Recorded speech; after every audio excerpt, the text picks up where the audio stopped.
Kisah Aksa dan kebun pisang yang hilang. Di sebuah desa kecil nan damai bernama Bakengkong, hiduplah seorang anak laki-laki berusia 8 tahun bernama Aksa. Desa itu terletak di pesisir laut yang sejuk dan asri. Air lautnya jernih, pohon-pohon kelapa tumbuh di sepanjang pantai, dan suara ombak menjadi musik alami yang menenangkan hati setiap hari. Meskipun sederhana, desa Bakengkong penuh dengan kedamaian dan tawa para penduduknya. Aksa tinggal bersama kakek dan neneknya yang masing-masing berusia 50 tahun. Mereka sudah merawat Aksa sejak ia masih bayi, karena kedua orang tuanya merantau jauh ke kota untuk mencari nafkah. Meskipun hidup seadanya, Aksa tumbuh menjadi anak yang ceria, rajin, dan penuh rasa ingin tahu. Ia sangat menyayangi kakek dan neneknya, dan selalu membantu mereka setiap hari. Mereka bertiga bekerja sebagai petani pisang. Kebun mereka berada di seberang pulau kecil, tepat di lereng sebuah gunung yang tidak terlalu tinggi, namun sangat subur. Setiap pagi, mereka menyeberangi laut dengan perahu kayu kecil yang diberi nama Sirindu. Mereka mendayung perlahan, menikmati udara segar dan sinar matahari pagi yang hangat. Namun, beberapa bulan terakhir, mereka mulai menghadapi masalah besar. Setiap kali musim panen tiba, mereka datang ke kebun dengan penuh harap. Tapi pohon-pohon pisang yang biasanya berbuah lebat itu kini kosong. Tidak ada satupun buah pisang yang tersisa.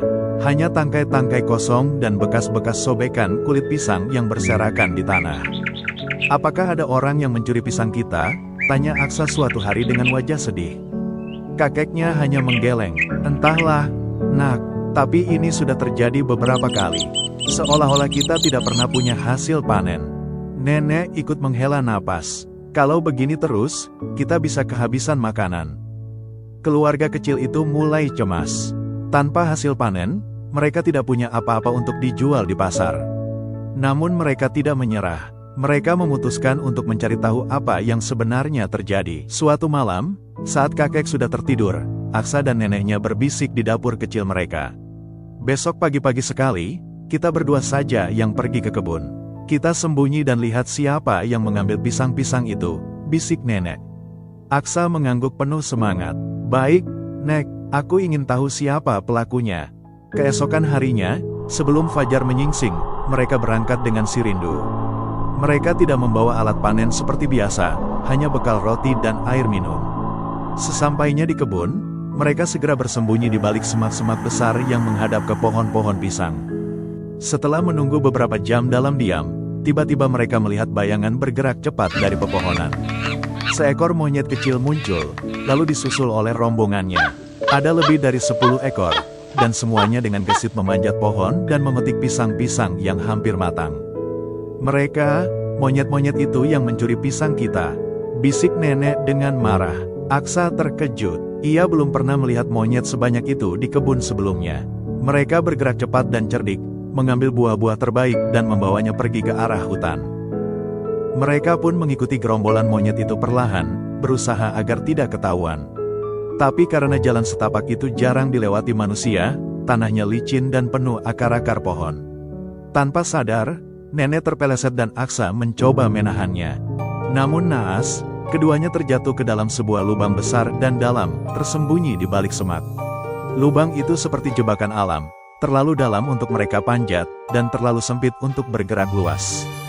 "Nek, apa nenek baik-baik saja?" tanya Aksa panik. "Aku tidak apa-apa, Nak, hanya kaki nenek sedikit terkilir," jawab nenek sambil menahan sakit. Hari mulai gelap, suhu menjadi dingin, dan mereka mulai kelaparan.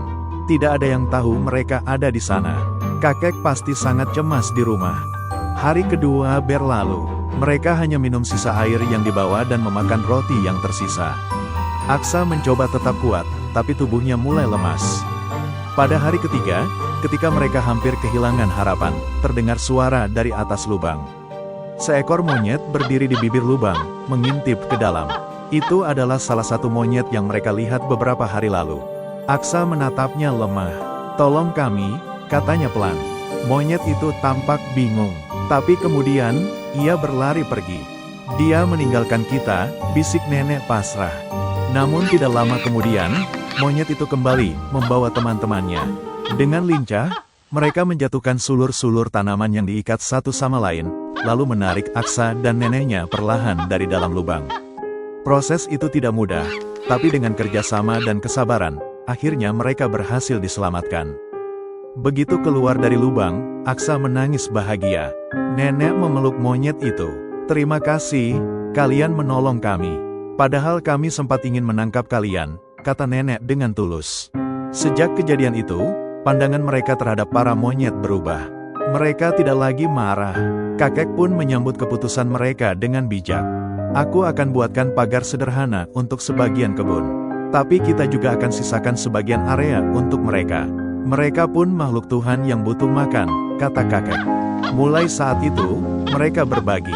Pisang yang matang disisihkan untuk para monyet, dan para monyet tidak lagi mencuri diam-diam. Mereka datang dengan tenang, makan, lalu pergi tanpa merusak apapun. Bahkan, Aksa sering bermain dengan anak-anak monyet di tepi hutan. Sejak saat itu, Bakengkong menjadi desa yang bukan hanya damai, tapi juga harmonis dengan alam sekitarnya. Aksa belajar bahwa musuh tidak selalu harus dilawan, kadang kita hanya perlu mengerti dan membuka hati. Dengan kasih sayang, bahkan perbedaan bisa menjadi kekuatan bersama. Tamat. Terima kasih sudah menonton. Dukung terus video dari kami. Jangan lupa di follow dan subscribe ya.